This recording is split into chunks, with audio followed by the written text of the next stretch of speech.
Hey guys, Adam here at Speed Science. Hey, if you've watched our videos, you will have seen we've got Project X, which is our NSX powered Integra Type R.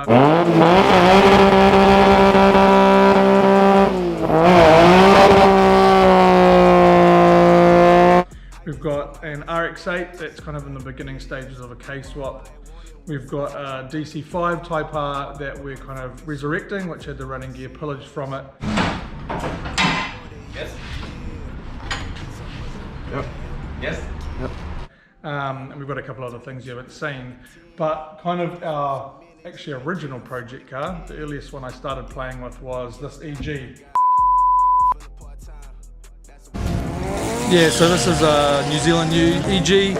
I've transplanted a 98 spec Type R motor in, got a close ratio gearbox and all the usual bolt-ons, some drag radials, hard suspension, traction bar, all that kind of stuff. And this is its first time at the track. It was going to be a weekend conversion and ended up being a bit of a 6-month project. So it's been really good fun. Run mid-13s, which is kind of what we expected today. The track isn't prepped, so a bit of wheel spin off the line, but yeah, it's been good fun.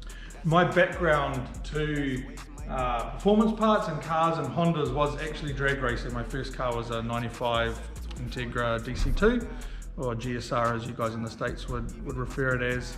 And I got into drag racing, big time in that, just at an amateur level, still a street legal car. Enjoyed that car for 2 or 3 years, sold it, moved on, did some other stuff. So when I started Speed Science, I wanted to get back into drag racing. So I started with this little EG here, which was my daily driver for a while. And then eventually I bought some B series running gear. Wanted to run a 12-second pass, again, which isn't particularly quick, but with a stock motor and a street legal car without slicks was doing pretty good, which we did. And so I was about 3 years ago, pulled it apart, put some K series stuff in there, had a little bit of fun, ran I think like a 12.3, tyres way too small, gearing all wrong. So had my fun with it in B series, had my fun with it with K series. We pulled this off the road and basically set to work turning it into a full-blown drag car, which I've never had. It's still, obviously, as you can see, pretty early on in the process, but most of the hard work's done, all the fab's done. Again, it's an EG hatch. We've got the regular stuff on there, so we've got the wide front end, everything's lightweight, fiberglass bonnet, which we've cut the skin out of. We do our own fiberglass and carbon fiber doors. I'm a cheapskate, so I went with fiberglass. The carbon ones are about half the weight, so we get these made here in New Zealand. Super light, they weigh about 10 pounds, or just over, I think 11 maybe. We've got the Speed Factory carbon fiber roof. PCI side skirts, again hiding out, which will go on. You can see the brackets there. Hiding somewhere, again, fiberglass hatch and Lexan window. And I've got the FCS race rear wing to go on. Again, that's all hiding in boxes. So really in terms of the exterior, it's as light as you can get a car without, you know, removing the factory exterior panels and doing stuff in carbon. Cut the floor out. I think this will lift up. Pretty usual story there, cut it out, just left the subframe and what that mounts to, and so once this is painted, that'll back up. So that's kind of the outside, really straightforward. We've got the KS tuned, which are now Speed Factory tubular rear trailing arms. We've got some Lenzo drag wheels. I'll probably end up getting some matching B-Lax, and of course that rear trailing arm kit comes with the lightweight drag brakes. And then in the front, we've got the same kit, the KS tuned lightweight front drag brakes, which I don't think you can see them behind there, but they're in there. We've got the regular B-Lax and the 24.5-inch slicks. And again, sitting in boxes, I've got an FCS tubular crossmember and the tubular front lower control arms. Really, we've taken out as much weight as possible. We're aiming for somewhere around 800 kilos, which I think is about 1750 pounds without driver, dry. So we don't, in our racing here in New Zealand, we don't really have any kind of weight restrictions. The class that I'll run the car in, yeah, doesn't really have any weight restrictions, so I'm just racing to go as quick as I can. Just a steel cage, we didn't go chromoly. Again, just pretty basic 6-point cage. The harness bar, we changed the way the seat is all mounted, so we have to put in a new harness bar because it wasn't at the right height.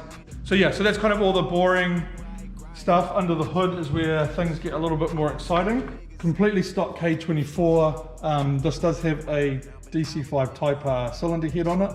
The car originally ran as a 2-litre and then we went to a 2.4, so we had that running gear. Precision 6266, ball bearing, Speed factory manifold, custom up pipes. Again, because we're right-hand drive, the up pipes have to exit on the passenger side. We can't have the up pipes exit on the driver's side.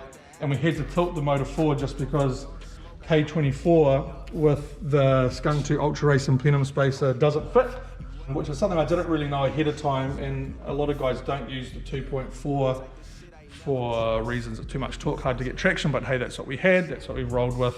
We've got the Speed Factory race radio flipped on its side, Speed Factory intercooler, so obviously everyone knows Speed Factory and their parts are legit, and they've helped a lot with just some basic development ideas for the car. Other than that, we've got the Graham 1600cc injectors, matching Skunk 2 rail for the manifold, Graham's fuel pressure regulator.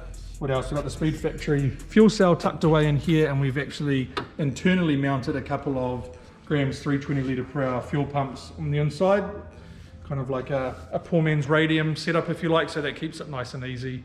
Transmission, that one's just a dummy setup, but we've got a PPG equipped transmission and wave track diff, competition clutch, twin plate clutch, so kind of all the regulars. And what we really want to do with the car is run a 9-second pass with a stock motor. No one in our part of the world's done that. Obviously in the States it's a little more commonplace, but that would be a bit of a thrill.